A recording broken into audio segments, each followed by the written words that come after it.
Hello everyone. I'm very disappointed I couldn't get to China because of a visa issue, so my apologies for that. I'm going to talk today about structure-property relationships in fluoride-containing bioactive glasses with applications in dentistry. I'm Robert Hill. I'm a glass scientist who specialises in degradable glasses, and I'm the Research Director at the Dental Institute at Queen Mary, University of London. But I would also like to say a little bit about this young lady, Jing Chen. She's probably the best PhD student I've ever supervised. She probably won't tell you, but she won the prize for the best female PhD student in the UK while she was with me. She developed the first ever chlorine-containing bioactive glass and filed the first patent with me and a colleague on chlorine-containing glasses. And these glasses are actually now commercially available in what is termed the BioMin C toothpaste, which is sold both in the USA and in China, and it has Federal Drug Administration approval in the US. She also developed the first ever chlorapatite glass ceramic, and perhaps more importantly, she's just a great person and lovely to work with. Again, a little bit about my background, because this impinges on what people do. Some people say history determines the future. So way back in 1988, I was part of the materials group at the Government Chemist that won the Queen's Award for the development of glass-ionomer cements, which I suspect a lot of the dentists here have actually used. But later on, I was invited to give a lecture at Imperial College, and Larry Hench, who's the grandfather of bioglasses, actually appointed me as a reader at Imperial College. And both Larry Hench and Alan Wilson were not only good scientists, but they were very much interested in translating their research in the laboratory into practical products like bioglass or glass-ionomer cements. The research drivers for bioactive glass toothpastes and remineralizing fillings, which I'm going to talk about, are the following. Tooth decay is the most prevalent disease in man, and more than 90% of adults have at least one filling. In the UK, the costs to the National Health Service are more than £1 billion per annum. But perhaps the biggest problem is that tooth decay is the largest reason for hospital admissions for children under 6 years old in the UK, and this is often for full mouth extractions. The market for toothpaste is in excess of $12 billion per annum, and that of dental fillings over $2 billion per annum. And there's a pressing need to replace mercury-based amalgams, and I'm not quite sure whether China signed up to the Minamata Agreement, but I suspect it is. And the World Health Organization document. And in the EU, we have an EU directive and an EU report, all wishing to eliminate mercury from the environment and to restrict or ban amalgam-based fillings. The UK government wants to see benefits from its research spend within universities. They want to also see increased employment opportunities, improved treatments and reduced healthcare costs. And to achieve this, we at Queen Mary file quite a lot of patents, and we've also set up a university spin-out company, BioMin Technologies Limited, to help us exploit and translate the research from the laboratory to the commercial arena. And we actively exploit our science and transfer our technology to the commercial world. The area of tooth decay and dentine hypersensitivity and fillings is of general interest to the population, and we've had a lot of media articles both in newspapers and online published, and this is just one example. Most people think of glass as being chemically stable and chemically inert, and thankfully when it rains the glass windows don't dissolve. It would be disastrous if they did. But much of my research has actually been concerned with glasses that degrade or dissolve. And these include compositions that form cements for dental and medical use, like the glass ionomers, or perhaps release trace elements, like some phosphate glasses. But more recently, I've been interested in glasses that will form apatites, the tooth mineral and bone mineral, what are termed BioActive glasses. So I'm going to show here a video that Jing did during the course of her PhD. And this is us really showing off. So if we start the video now, let me just start it. On the left, we have what's labelled WG window glass. And on the right, we have something labelled BG or bioglass. And Jing is now taking about 0.1 gram of bioglass, putting it into 50 mils of water. She'll do the same with the window glass, which she's doing at the moment. And then she'll shake them up.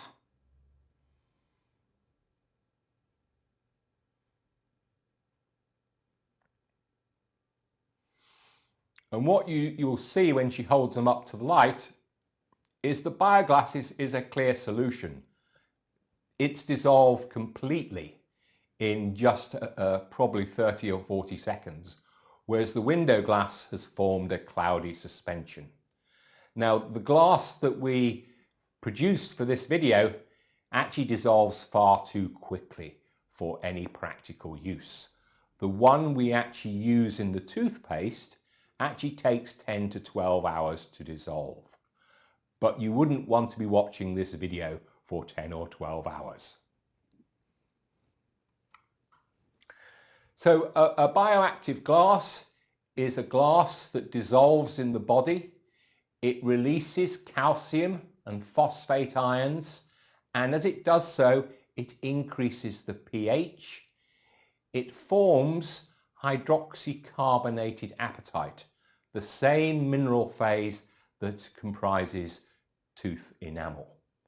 It will bond directly to bone and tooth, and you can change the rate at which the glass dissolves and the level of apatite it forms by varying the chemical composition of the glass.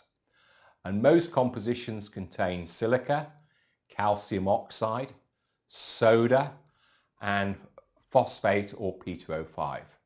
And the glasses consist largely of polymeric silicate chains. The accepted mechanism proposed by the inventor of bioglass, Larry Hench, shown in the top right there, is as follows.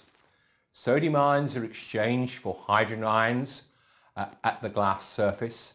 This exchange results in a localized pH increase, and this is particularly attractive for dental applications because caries and tooth decay occurs under acid conditions. This is then followed by alkaline hydrolysis of the silicon-oxygen bonds of the glass network, the formation of what we term silanols, and then the formation of a silica-rich layer. And this is then followed by migration of calcium and phosphate to the glass surface to form a calcium phosphate film, and this crystallizes to form the hydroxyapatite, or HA. And in the case of bone, this HA then it becomes incorporated with collagen fibers, which stimulates bone formation. In the mouth, The calcium phosphate and hydroxyl ions in the saliva are in quasi-dynamic equilibrium with the apatite mineral in enamel. So over on the left on this slide, we have calcium ions, we have phosphate ions, and we have hydroxyl ions. And then over on the right in red, we have the hydroxyapatite, the Ca5PO4-3OH. Under acidic conditions, the hydroxyl ion concentration is low, and that reaction actually moves away from apatite towards the ions in solution. Conversely, if we push the pH up, in other words, increase the hydroxyl ion concentration, or we increase the calcium or phosphate concentration, we will move that equilibrium over to the right in favor of apatite formation. And that's particularly attractive if you want to remineralize enamel or you want to prevent acid erosion or caries. But in dentistry, we also tend to add fluoride to things like drinking water or restorative materials. And this is because the fluoride ion can swap with the hydroxyl ion, and this pushes the equilibrium over in favor of apatite formation. But the apatite we now form is not hydroxyapatite, but fluorapatite. And the fluorapatite is much more acid stable and much more durable. And this is one of the attractive features of fluoride. It's also important to note that we can swap the calcium for strontium, and strontium also has a caries inhibitory role. In terms of the glass structure, we can actually predict how quickly a glass will dissolve by counting the number of silicon-oxygen-silicon bonds in the glass structure. And this we term the network connectivity. And the science here is perhaps a little bit heavy and complex for dentists, but essentially if we have a network connectivity close to 2, the glass will have its bioactive properties. The phosphorus content in the glass, or phosphate content, is also important. The phosphorus in the bioactive glass exists as orthophosphate, the same form that's present in the apatite. And it probably exists as a dispersed phase of about 50 nanometers contained within the silicate glass. So we may have in bioglasses the dissolution of 2 glass phases. It's important to design the glass so that when you put the phosphate in, you don't cross-link up the silicate phase of the glass and increase the network connectivity. As you increase the phosphate content of the bioactive glass, it speeds up the formation of the apatite as well as increasing the amount of apatite formed. It does reduce the pH rise slightly, and by increasing the phosphate content of the glass, you can get much faster and more apatite formed than with the original bioglass, which is known as 45S5, developed by Larry Hench. I've worked closely with a chap called Professor Matthias Eden, based in Sweden in the Arrhenius laboratory, and this is a quote I've taken from one of his papers. And he says, as long as phosphorus remains predominantly as orthophosphate and the average silicate network polymerization, which I would term network connectivity, is favourable, the bioactivity, in other words, the apatite formation, increases monotonically for increasing phosphorus content of the bioglass. So in the glasses that we produce at QM, Queen Mary University of London, and BioMin Technologies, we deliberately use a high phosphate content, about 3 times that of the NovaMin or bioglass. Now, Larry Hench and a student called Spillman actually investigated fluoride-containing bioglasses back in the late 70s. But they substituted calcium fluoride for calcium oxide or for soda. And some people are still doing this despite Delia Breuer's work. If you do this substitution, you impede or inhibit the formation of the apatite because you cross-link up the glass. And what we do is we essentially add calcium fluoride without changing the network connectivity. Larry Hench and Spillman also made the assumption that the apatite formed was still hydroxycarbonated apatite. And in actual fact, we've shown that where you've got fluoride present, you always form the fluorapatite.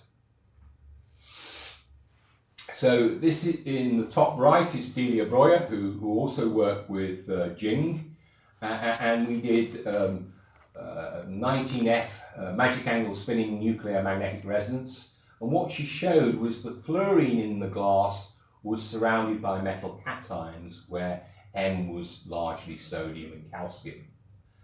And what we then did was add fluoride to the glass rather than substituting it for calcium oxide to maintain a fixed network connectivity or structure to the bioactive glass. And this contrasts, as I said before, with Spillman and Hench, who swapped calcium fluoride for calcium oxide, and which reduced the bioactivity.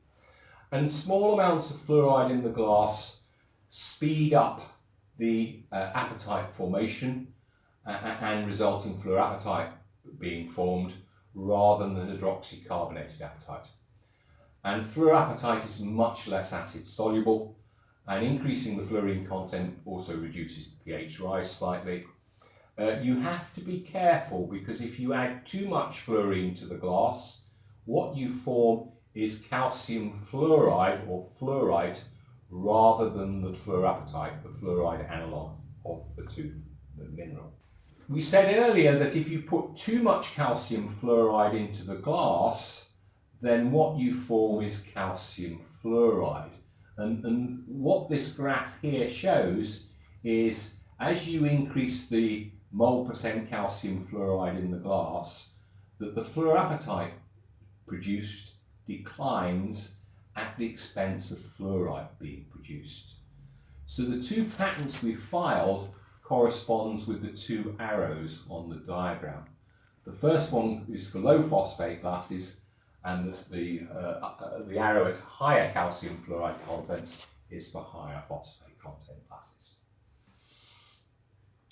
We can see the effects of using a low phosphate or a high phosphate glass in this data here.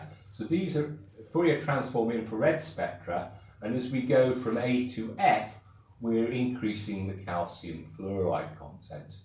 And you can see with the low phosphate glasses to the left, in the circled area, the peaks are weak and they disappear fairly quickly, whereas on the high phosphate bioglasses to the right, the peaks are much more intense for the PO stretching bands of apatite. So with higher phosphate contents, we form much more apatite. We also form it. So this is all the science, and I'm sure as dentists you probably weren't too interested in the science, but you're probably a lot more interested in the applications. And so we're going to look at a number of applications of these fluoride bioglasses in the dental area. So the first application is toothpastes. So both the fluoride bioactive glass and the chloride bioglass that Jing developed as part of the PhD are sold to toothpaste manufacturers and are in the BioMin F and BioMin C toothpastes. And you'll find a lot of information on these on the BioMin website, www.biomin.co.uk. The toothpastes are a lucrative market, more than $12 million per annum. And for example, you also have for sale in China this product from GlaxoSmithKline called Dentine Repair and Protect. And for example, over more than 1,000 tonnes per annum of the 45S5 or BioMin glass is used in this toothpaste. BioGlass was designed and developed really as a bone substitute. It was never originally intended for use in toothpastes. Despite this, the BioMin, which is the 45S5 glass, works surprisingly well in the Dentine Repair and Protect product. The BioMin F glass, in contrast, that we produce and that was developed at Queen Mary, is designed and optimized specifically for use as an additive for toothpastes. It differs from the BioMin in it contains fluoride within the glass structure. It has a much higher phosphate content in the glass, and it has a smaller particle size.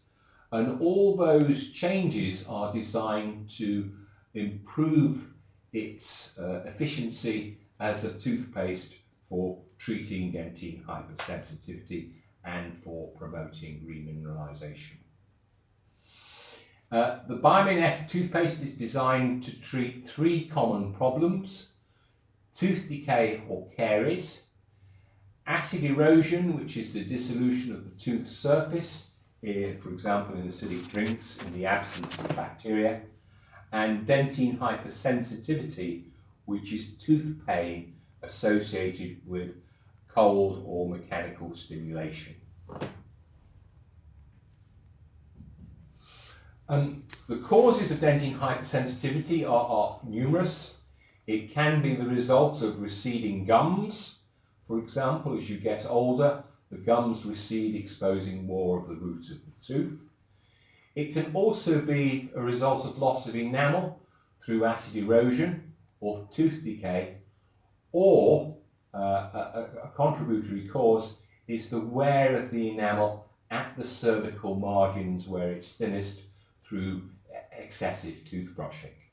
And if you have dentine hypersensitivity, you don't want an abrasive toothpaste because you're likely to remove more of the enamel at the cervical margins and expose the tubules in the dentine, which cause the fluid flow and result in the pain sensation. This slide on the top right has a picture of Professor Ten Carter from ACTA in Amsterdam, and I have cut and pasted from one of his review papers where he says low concentrations of fluoride have a beneficial effect on enamel and dentine remineralization. And after fluoride treatments, salivary fluoride concentrations decrease exponentially to very low concentrations within a few hours. So we can see this in the graph on the right, where the diamonds represent the exponential decay of the fluoride in the mouth with time. And if you take typical salivary volumes and salivary flow rates, you will find that the fluoride concentration will fall below 1 ppm value, which I take as a therapeutic concentration of fluoride, within about 90 minutes. And what Ken Carter said was for treatments to be effective longer than the brushing and salivary clearance, fluoride needs to be deposited and slowly released. And this is what we designed the BioMin F glass to do. What we want is a glass that doesn't result in high fluoride concentrations, but results in a continuous release of fluoride over 10 to 12 hours, the time period between brushing your teeth. And this is the red line on the graph on the right. In order to prevent the glass particles being washed away in the same way the fluoride is washed away, we need to stick the glass particles to the tooth surface. And the polymer in the toothpaste is polyacrylic acid, which has carboxylic acid groups which chelate calcium ions in the enamel surface and also calcium ions in the glass particle surface. So the polymer serves to stick the glass particle to the tooth surface and prevent it being washed away, and then the glass particle will dissolve over 10 to 12 hours in the mouth, releasing calcium and phosphate, and in the case of the BioMin F, fluoride ions as well. The polymer in the toothpaste is the same polymer that's present in glass ionomer cements that provides the adhesion to the tooth structure. So the glass ionomer cements, of course, have polyacrylic acid in them too. The BioMin glasses are also designed so they dissolve faster when the pH is lower in the mouth. So the glass will dissolve about 10 times faster at pH 4 than it will at pH 7. And this is a very attractive, smart response of the glass, so that when you drink an acidic drink, the BioMin glass dissolves faster, increases the pH, and releases calcium, phosphate and fluoride ions to protect the tooth against acid dissolution. The particle size in the toothpaste is optimized to include the dentinal tubules, and if you believe Brandstrom's theory, it's fluid flow within these dentinal tubules, which are typically 1 to 5 microns in diameter, which triggers the nerves in the pulp chamber, which gives the pain sensation. The BioMin particles are quite considerably smaller than that of the Novamin particles. So the average particle size is about 14 microns for the Novamin, and it's about just under 6 microns for the BioMin F. And this means there are a lot more particles of the BioMin glass that are capable of going into the dentinal tubules and occluding them to prevent the fluid flow. There are some additional advantages of the smaller particle size. It results in a smoother texture to the toothpaste, which consumers like, and it also reduces the abrasivity of the toothpaste towards enamel during brushing, which is particularly attractive.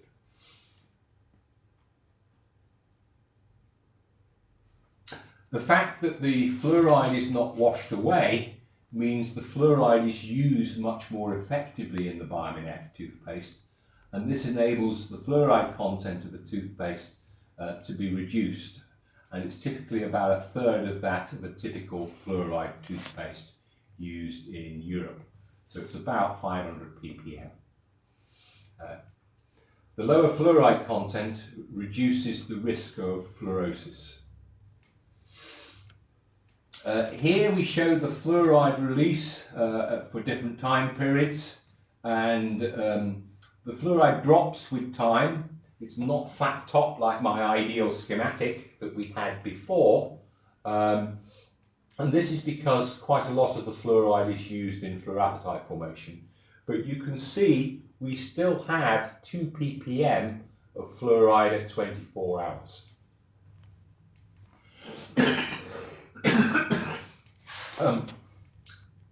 So here we have some X-ray diffraction patterns of the BioMin F glass after immersion in artificial saliva.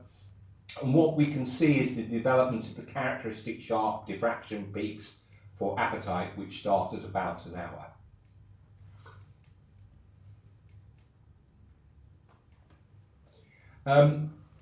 It was important for us to demonstrate in the BioMin F and the fluoride bioglasses formed apatite, and this is the crystal structure of fluorapatite.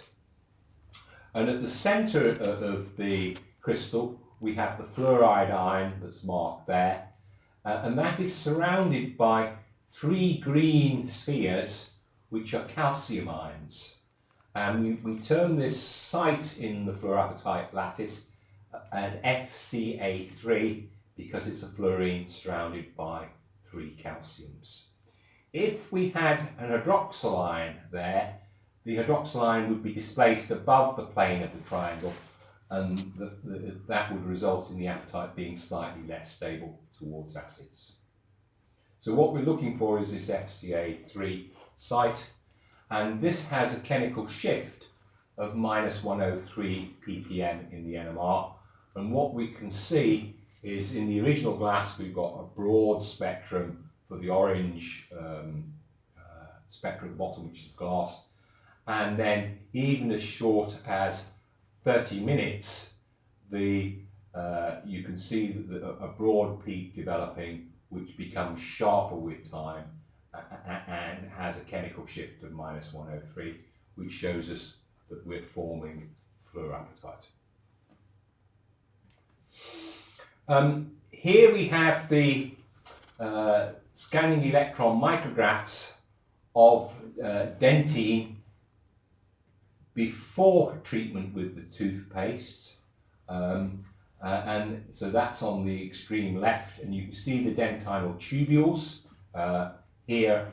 So we get on that. So here, for example, here's one of the dentinal tubules, here's another. And then the middle micrograph is after brushing with BioMin F toothpaste and immersion in an artificial saliva.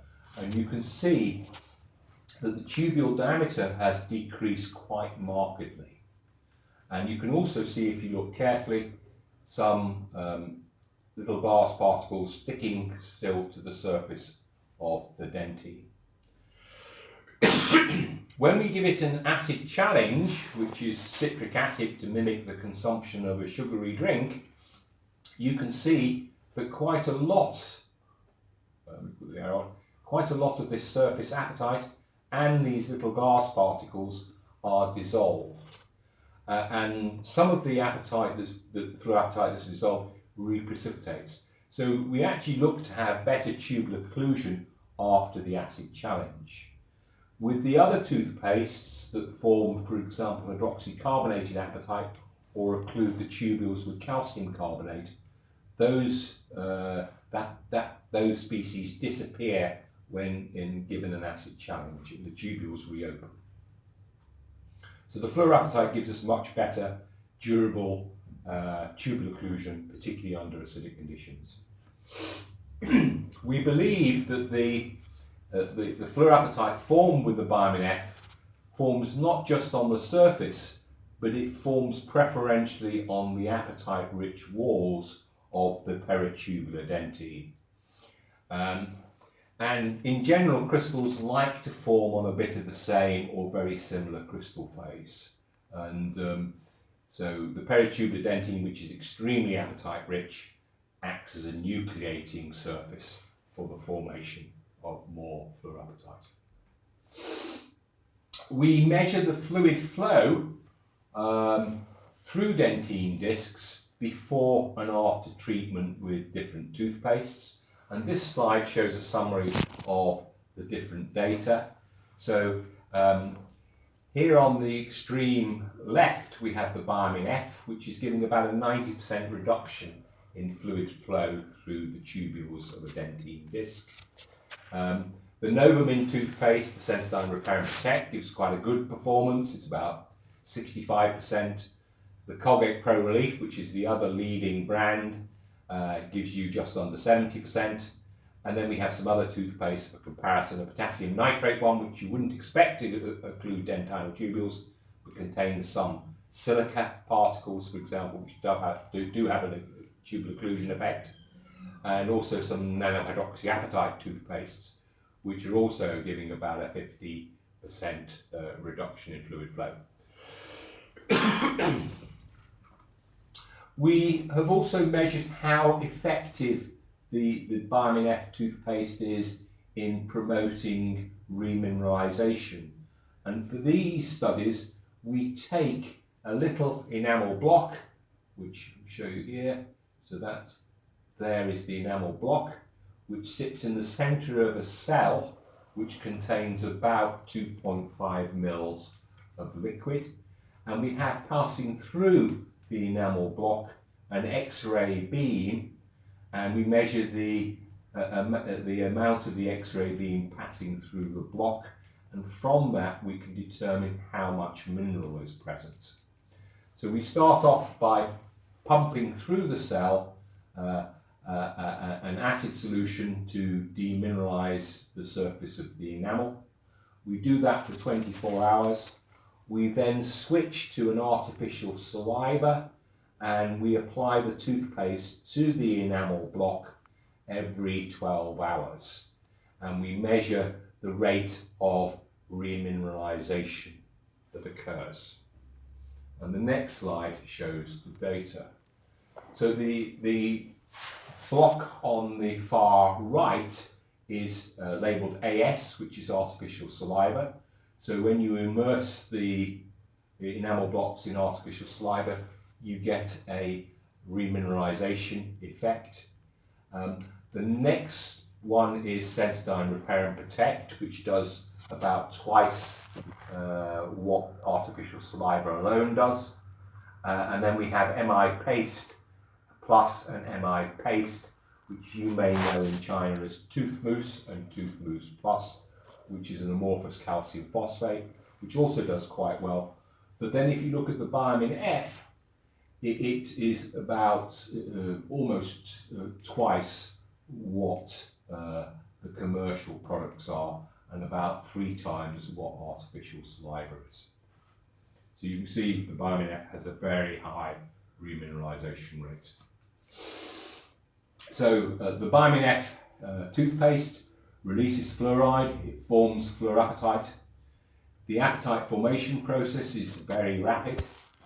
It forms the apatite preferentially on the peritubular dentine, and it exhibits a very high reduction in hydraulic conductance, and it's extremely good in terms of enamel remineralization rates.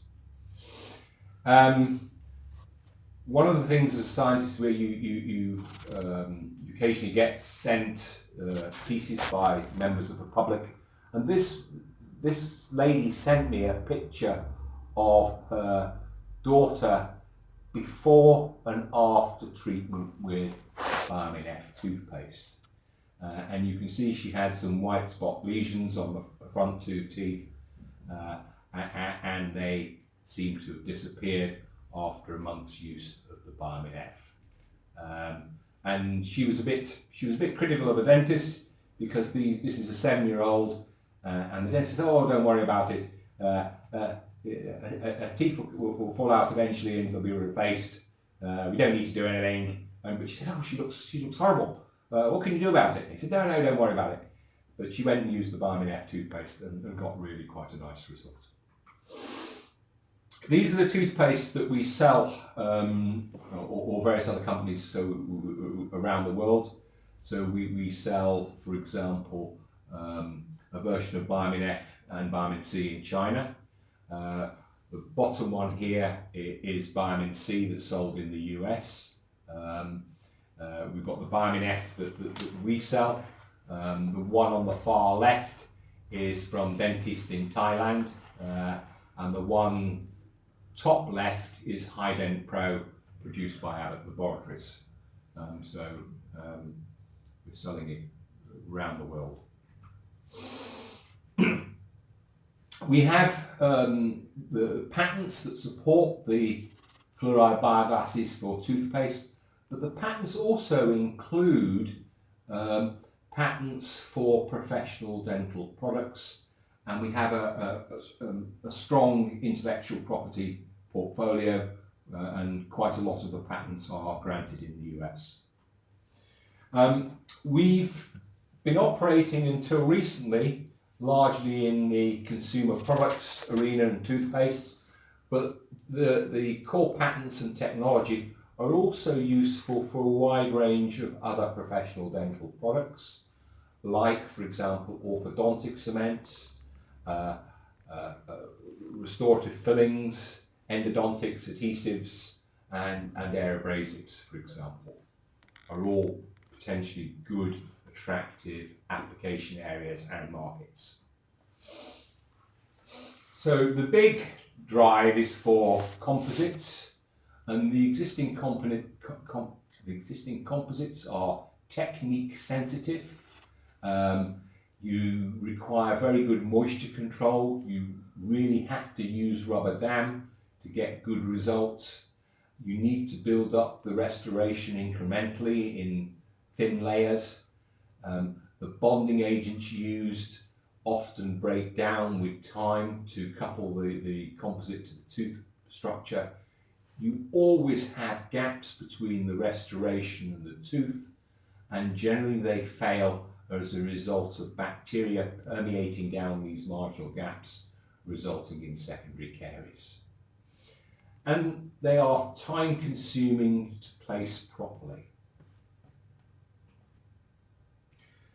The glasses we've patented and are using in toothpastes are high phosphate fluoride containing glasses produced by Mel Quenchroot. But when it comes to composites or putting them into resins, we use very low sodium content glasses. And we also use higher fluoride contents. And the patents are being licensed by BioMin technologies out to other companies. We need to replace mercury-based amalgams because the reasons I cited earlier on in terms of the Minamata and EU and UN legislations and agreements. The big problem with composites, as we already alluded to, is that, which is shown on the right here, is you always end up with a gap, and bacteria permeate down that gap and they cause secondary caries or tooth decay beneath the restoration or filling. What we've been doing is replacing the inert glasses used in conventional composites with BioActive glass, and we've been adjusting the refractive index of the glass to match that of the resin so that we get some translucency in the material, which gives better aesthetics but also enables us to cure at greater depth.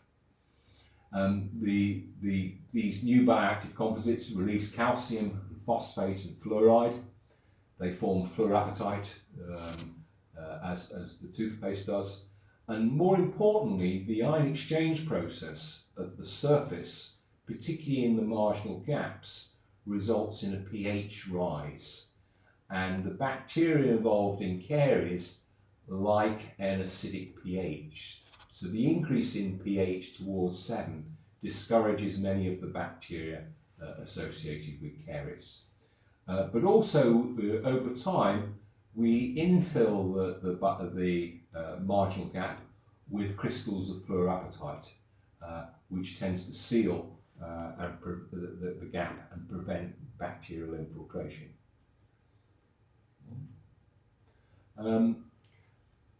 This slide shows a backscattered scanning electron micrograph of a cross-section of a bioglass composite. You can see the bioglass particles in the resin matrix here. But if you look over to the right of the dashed yellow line, what you can see is the particles have degraded. There's a change from being whiter to a darker grey, and you can see this one's reacted almost completely, whereas this one here, the centre hasn't yet reacted. And this is after the disc has been immersed in artificial saliva pH 4.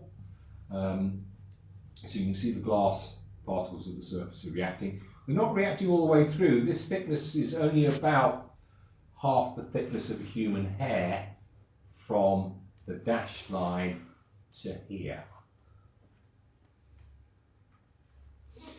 If you do the same experiment, but you now immerse the disc in artificial saliva at pH 7 rather than pH 4, what you can now see is this white deposit on the surface of the disc. And if you look carefully, you can see some needle-like crystals of apatite. The reactive layer in the glass surface is now much thinner. It's only about 5 to 10 microns thick. And this is the effect of pH on the glass degradation, which occurs much more rapidly at acidic pH. We're going to talk now about atraumatic restorative therapy, or ART, and we're using ART in conjunction with a technique that we use extensively at Queen Mary called X-ray microtomography, which is a way of imaging materials and teeth in 3 dimensions at micron scale resolutions. And we're using, rather unusually, a bioactive composite filling rather than the glass ionomer cement. And at the end of the experiment, we're doing scanning electron microscopy to get some further information. So the X-ray microtomography allows us to visualize samples in 3D, and in this case we're using a resolution of about 20 microns. We build our own machines at Queen Mary, and these have what is known as time-delayed integration, which allows us to quantify the linear attenuation coefficient and determine absolute mineral concentrations. And in our custom design scanner, the detector is simultaneously moved as the samples are rotated, as shown as the next slide, which isn't there. So atraumatic restorative therapy is developed by Joe Frenken. It's normally carried out with glass ionomer cements, and some glass ionomer cements have a slight remineralizing action. In other words, they can put back some of the lost mineral from decayed dentine. But one of the problems with glass ionomer cements is they don't release significant amounts of phosphate, which limits their remineralization potential. What we're doing here is ART with a fluoride bioactive glass composite. So here we have an X-ray microtomography slide on the far left of the carious tooth, and we then hand excavate the carious lesion, which you can see in the middle, and then we fill with the bioactive glass composite, which is light cured.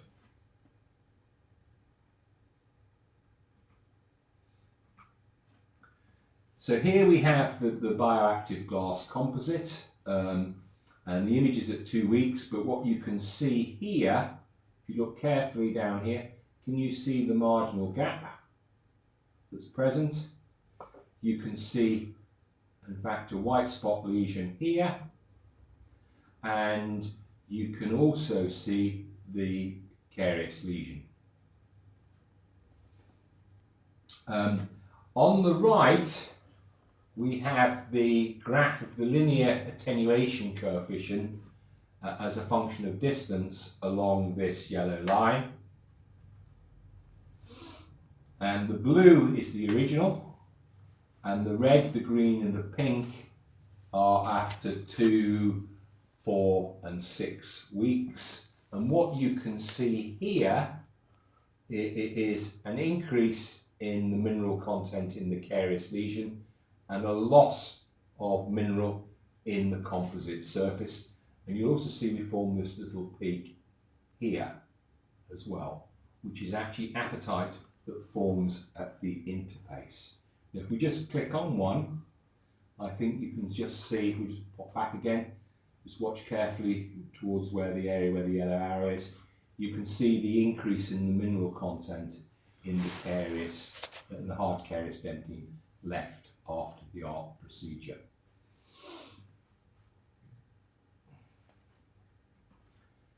We just move to the difference image. So we're subtracting the first image from the last image, and the areas that are whiter are where we've got an increase in mineral content, and the areas that are darker are the areas where we've lost mineral. So you can see we've lost mineral or from the bioglass particles in the composite surface. We've increased the mineral content in the carious lesion. You can also see a white line down here and a little bit of one here, which is apatite formed in the marginal gap, and you can also see the apatite formed here. You can also see that we've formed apatite in the bubbles that we had in the composite.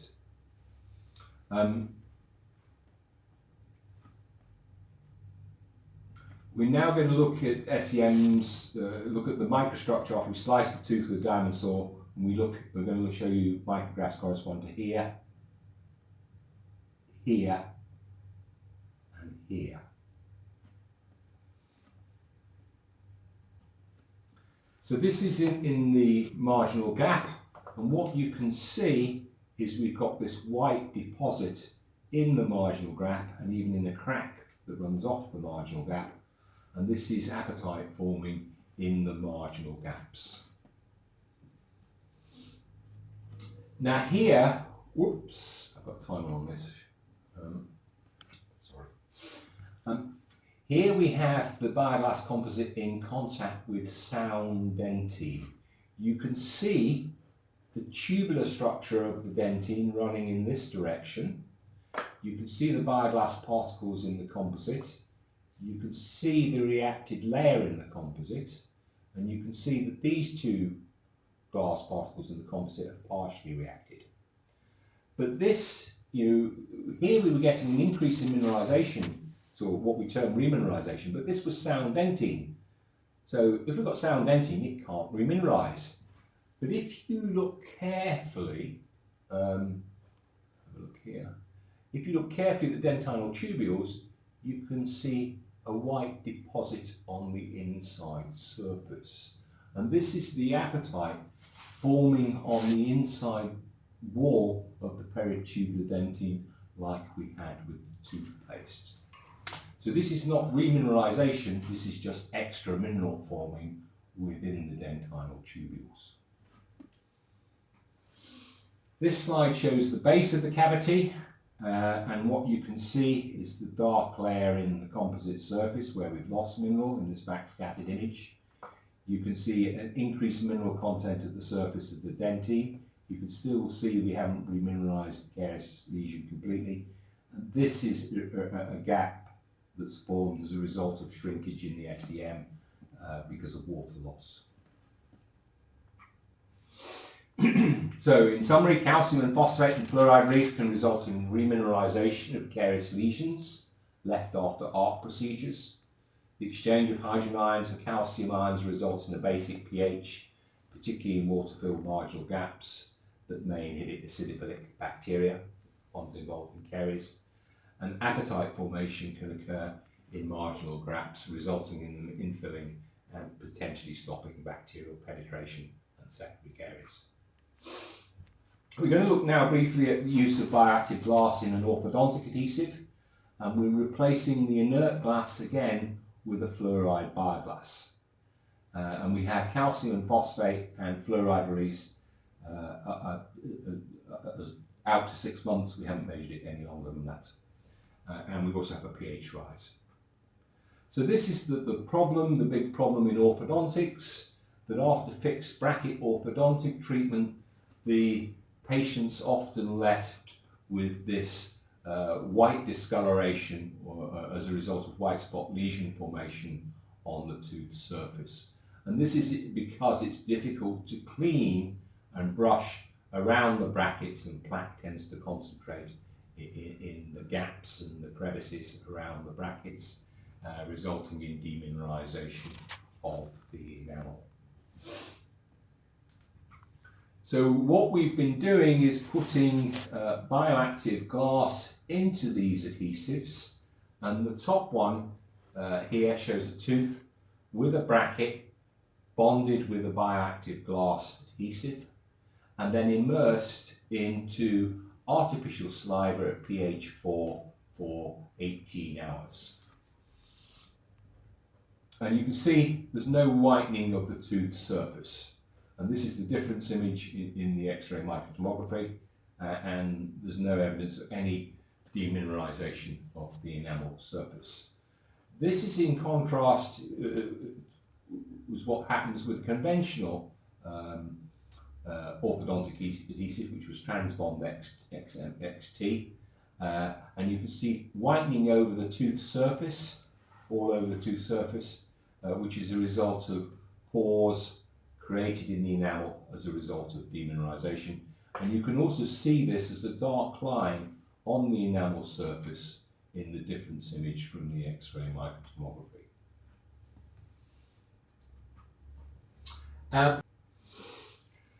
So some final comments. If you understand glass structure and chemistry and of apatites, this is key to the development of new bioactive glass-based products, and good science leads to good products. And if you want to find any of my papers, you'll find them on the BioMin website, www.biomin.co.uk.